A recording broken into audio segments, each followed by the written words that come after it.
के कहाँ पे भी उपाय योजना नहीं मिल रही नहीं है। नहीं, सुरक्षा मोदी जी को है, सुरक्षा फडणवीस साहब को है, सुरक्षा अमित शाह जी के बेटे को है, उनके फैमिली को है।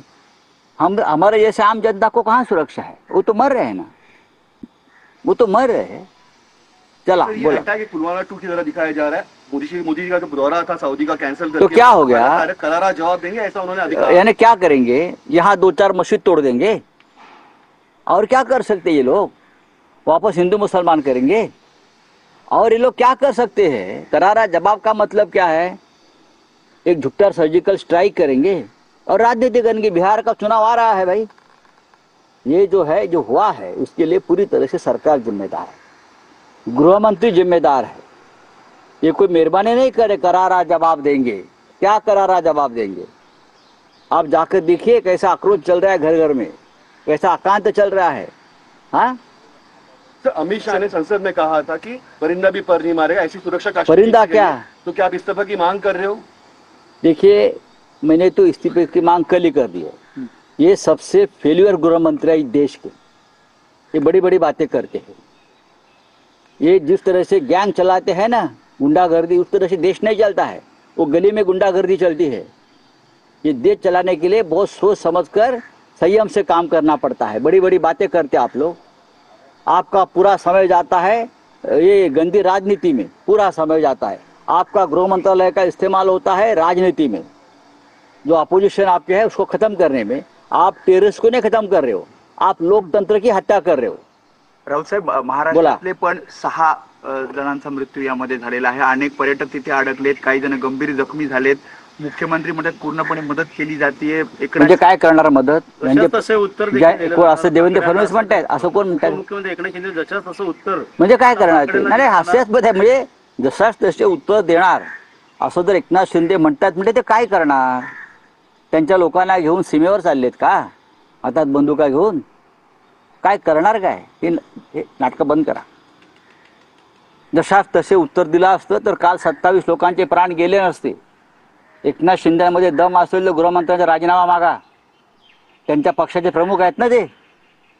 अमित शाह हे एकनाथ शिंदेचे नेते आहेत, त्यांच्या पक्षाचे प्रमुख आहेत। या देशाच्या इतिहासातले सगळ्यात अपयशी गृहमंत्री कोण असतील, फेल्युअर होम मिनिस्टर, तर ते अमित शाह आहेत। असा देश चालत नाही गुंडागर्दी करून। मी बोलतो आहे, एक लक्षात घ्या, या देशामध्ये धार्मिक विद्वेषाचं राजकारण जे हे करतायत ना, त्याचा परिणाम आहे। आणि त्याचा परिणाम आहे तुम्हाला 24 तास तुम्ही सरकार पाडण्यात आणि नवीन सरकार बनवण्यात, जिथे भारतीय जनता पक्षाची सरकार नाही तिथे कारस्थानं करायची। हा, 365 दिवस आपल्या डोक्यामध्ये विरोधी पक्षांना, लोकशाहीला खतम करण्याचे तुमची कारस्थानं डोक्यात असतात। 365 दिवस तुम्ही यात अडकलेला असता। तुम्ही या राष्ट्राचं संरक्षण कधी करणार? जम्मू काश्मीर, मणिपूर काय करणार? पश्चिम बंगालपासून जम्मू काश्मीरपर्यंत लोकांचं धार्मिक द्वेषानं हत्या होत आहेत। याला सर्वस्वी जबाबदार देशाचे गृहमंत्री अमित शहा आणि दुर्दैवानं मला प्रधानमंत्र्यांचं नाव घ्यावं लागतं आहे। सर्वपक्षीय बैठक या सगळ्या संदर्भात बोलवावी असं म्हटलं जातंय।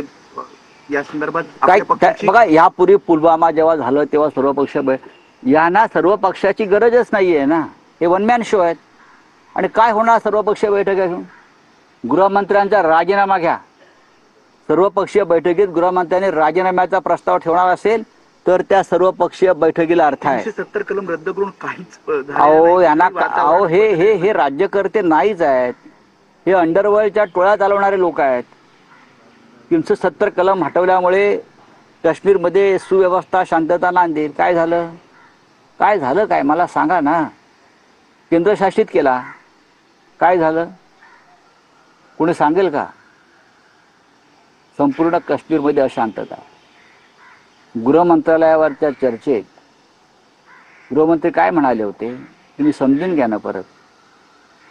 मोदी म्हणाले होते टेररिस्ट फ्री, टेररिस्ट मुक्त जम्मू काश्मीर बनवू। मोदी म्हणाले होते की जम्मू काश्मीर आम्ही पर्यटकांसारखे स्वर्ग बनवू। गेले लोक स्वर्गात ना, तुम्ही त्यांना स्वर्गात पाठवलं। हे जे लोक आहेत राज्यकर्ते, हे देशाला मूर्ख बनवतात, लोकांना मूर्ख बनवतात आणि लोक मूर्ख बनतायत। हे उद्या सांगतील 27 लोकांच्या घरी जाऊन ते नंदनवनात मरण पावले ते स्वर्गात गेले. जसं कुंभमेळ्यामध्ये सांगितलं ना, जे मेले त्यांना मोक्ष प्राप्ती झाली, असंही हे सांगायला मंगलप्रभात लोढासारखे लोक कमी करणार नाहीत. आता ते आंदोलन करणार आहे, निषेध आंदोलन करणार आहे. कोणाचा निषेध करणार आहे? अमित शहा जबाबदार कोण आहे? तुमचंच सरकार जबाबदार आहे. मिस्टर मंगलप्रभात लोढा कोण आहे? पंतप्रधान नेहरू आहेत का मनमोहन सिंग आहेत? मागा राजीनामा मागा.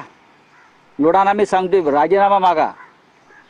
हे जे लोक आता मरण पावले आहेत ते काय त्यांना गोमूत्र बाजून जिवंत होणार नाही आहे. जे तुमचे मंत्री सांगतायत जीवदान मिळतं गोमूत्रामुळं, हे काय 27 लोकांना या राज्याचे मंत्री काय म्हणाले तुमचे देवेंद्र फडणवीस? काय करारा जबाब देऊ म्हणजे काय त्यांच्यावर गोमूत्र शिंपडणार तुम्ही जाऊन आणि जिवंत करणार? मूर्खपणा चाललाय सगळ्या या राज्यात आणि देशात. देखील एकनाथ शिंदेने राजीनामा घेऊन एक प्रकारची धमकी देखील दिली होती. इंटेलिजेंस का फेल्यूर था ये सर. ये धमकी मैंने जो कहा है कि Amit Shah is the fail home minister. इस देश के इतिहास के सबसे फेल गृह मंत्री अमित शाह है. पुलवामा के लिए भी वो जिम्मेदार है और कल जो हुआ है पहलगांव में उनके लिए भी यही आदमी जिम्मेदार है. उसका इस्तीफा लेना चाहिए. या अगोदर देखील एकनाथ शिंदेने खिशात राजीनामा असल्याचं देखील सांगितलं होतं. काय वाटतं राजकारणात त्यांनी थेट सांगितलं होतं की मी राजीनामा द्यायला तयार आहे. हिंमत आहे का? तेव्हा सांगितलं होतं. मात्र आता ह्या प्रकरणात कसं बघतोय? त्यांनी अमित शहाचा राजीनामा मागायला पाहिजे. त्यांच्या राजीनाम्याला कोणी विचारत नाही. ही नौटंकी बंद करा. चला धन्यवाद. सर हिंदी आणि मराठी बाबत आता अरे काय विषय काय विचार. तर काश्मीरला स्वर्ग करणार होते, राऊतांनी ही टीका केली आहे. कलम 370 हटवल्यानंतर काय झालं? काश्मीर अशांत आहे अशी देखील टीका संजय राऊतांनी केली आहे.